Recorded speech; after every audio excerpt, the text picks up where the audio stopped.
to my third graders and to whoever else might be watching this. Today is day 2 for us at SFCA for Spirit Week. It is colorful day. I decided I would have a little twist to that and make it comfy Cloud Tuesday for me.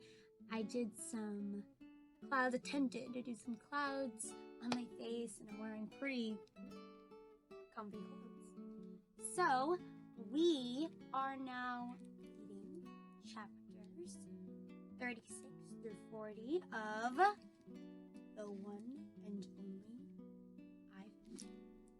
This chapter is called Tricks.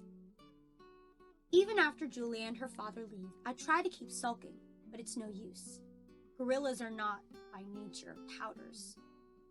Stella? I call. It's a full moon, did you see? I did, Stella says. She's whispering, and I realize that Ruby must be asleep. Is Ruby all right? I ask.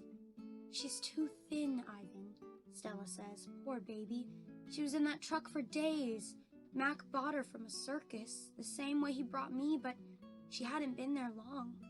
She was born in the wild, like us. Will she be okay? I ask. Stella doesn't answer my question. The circus trainers chained her to the floor, Ivan. All 4 feet, 23 hours a day. I puzzle over why this would be a good idea. I always try to give humans the benefit of the doubt.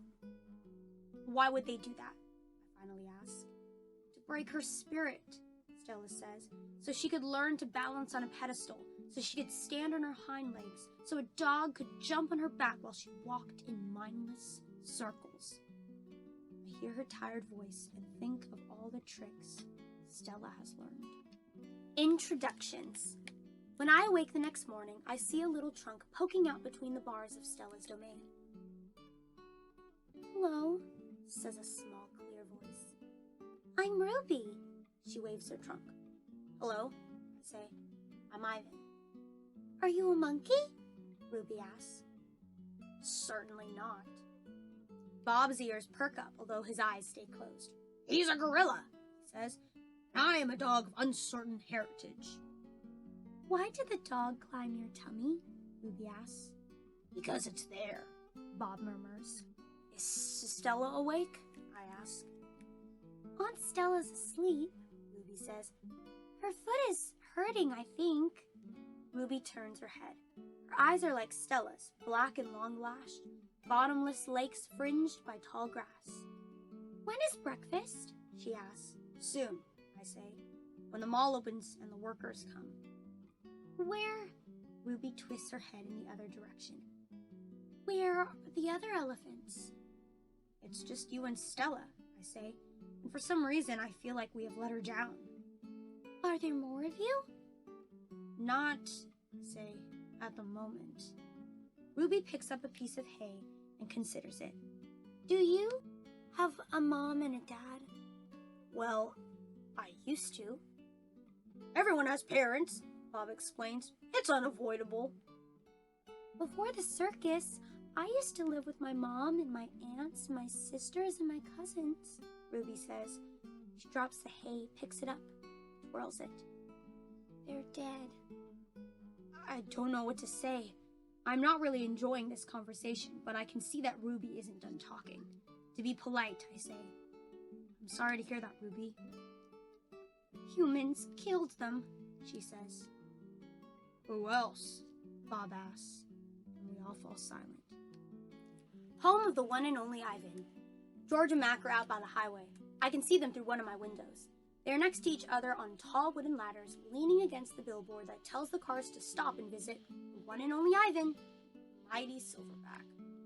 George has a bucket and a long-handled broom. Mac has pieces of paper. He slaps one against the billboard. George dips the broom into the bucket. He wets the paper with the liquid from the bucket, and somehow the paper stays in place.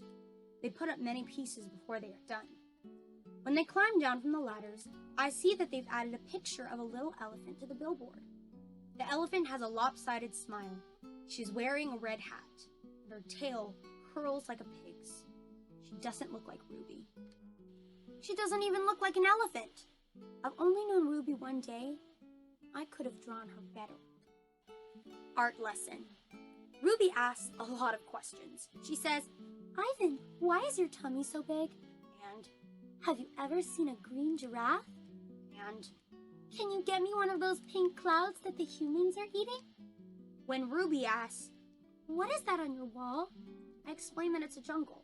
She says the flowers have no scent, and the waterfall has no water, and the trees have no roots. I am aware of that, I say. It's art, a picture made with paint. Do you know how to make art? Ruby asks. Yes, I do, I say, and I puff up my chest just a little. I've always been an artist. I love drawing. Why do you love it? Ruby asks. I pause.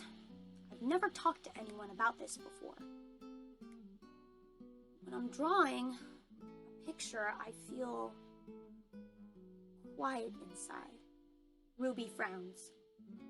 Quiet is boring. Not always. Ruby scratches the back of her neck with her trunk. What do you draw anyway? Bananas mostly. Things in my domain. My drawings sell at the gift store for $25 a piece, with a frame. What's a frame? Ruby asks. What's $1? What's a gift store? I close my eyes. I'm a little sleepy, Ruby. Have you ever driven a truck? Ruby asks. I don't answer. Ivan, Ruby asks, can Bob fly? A memory flashes past, surprising me. I think of my father snoring peacefully under the sun while I try every trick I know to wake him. Perhaps I realize he wasn't really such a sound sleeper after all.